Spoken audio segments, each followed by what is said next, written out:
음, 안녕하세요. AST 스페이스 모바일, 이 ASTS 관련 자료들 보내주셨는데요.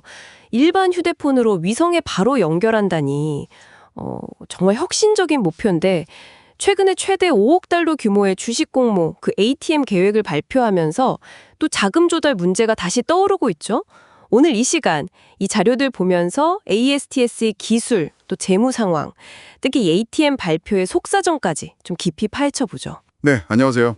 ASTS가 내세우는 비전이 크죠. 통신망에 안 터지는 음영 지역을 없애겠다. 근데 이제 스페이스X 스탈링크랑은 방식이 좀 다른 게 거긴 별도 단말기가 필요한데 ASTS는 그냥 우리가 쓰는 스마트폰에 바로 연결하겠다는 거잖아요. 이게 위성 전력이라든가 안테나 설계 같은 데서 기술적 허들이 훨씬 높습니다. 상당한 기술력이 필요하거든요. 맞아요. 최근에 AT&T, 버라이즌, 모다폰, 라쿠텐 같은 주요 통신사들하고 협력도 강화하고 있고 또 하와이에서 5G 통화 시연 성공했다. 14Mbps 데이터 전송했다. 이런 좋은 소식도 있었고요. 근데 역시나 이 자금 문제가 계속 발목을 잡는 그런 형국입니다. 네, 그렇죠. 기술적으로는 사실 가장 기대되는 게 그거잖아요. 9월 초로 예정된 5기의 상업용 위성 블루버드 발사. 이게 기존 시험용 위성 블루워커 3보다 훨씬 크고 성능도 좋다고 하니까 이게 성공하면 미국 본토 서비스 시작에는 진짜 청신호가 켜지는 거겠죠? 맞습니다.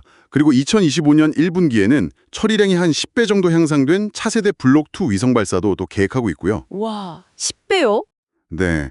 근데 이런 야심찬 기술 로드맵, 이걸 현실로 만들려면 어마어마한 자금이 필요합니다.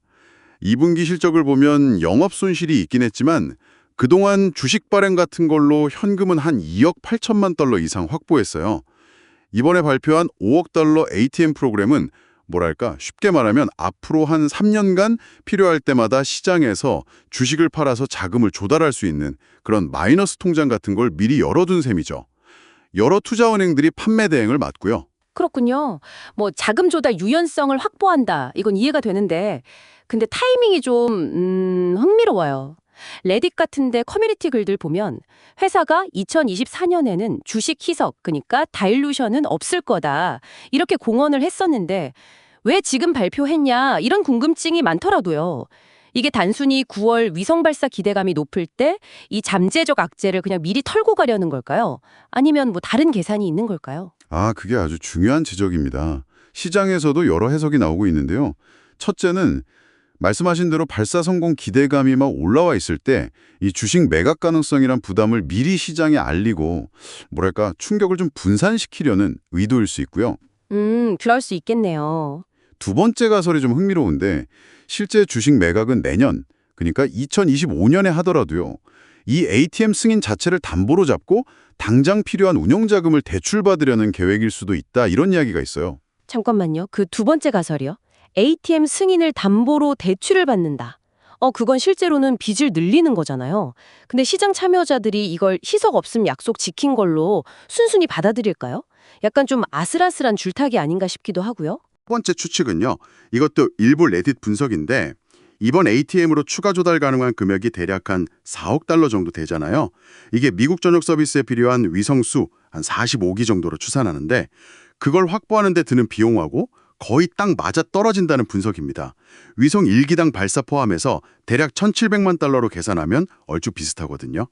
그러니까 미국 시장 공략을 위한 실탄을 미리 확보하려는 계획이다. 이런 해석이군요. 네. 물론 이건 어디까지나 추측일 뿐이고 회사가 공식적으로 확인해 준 내용은 아닙니다. 그렇군요.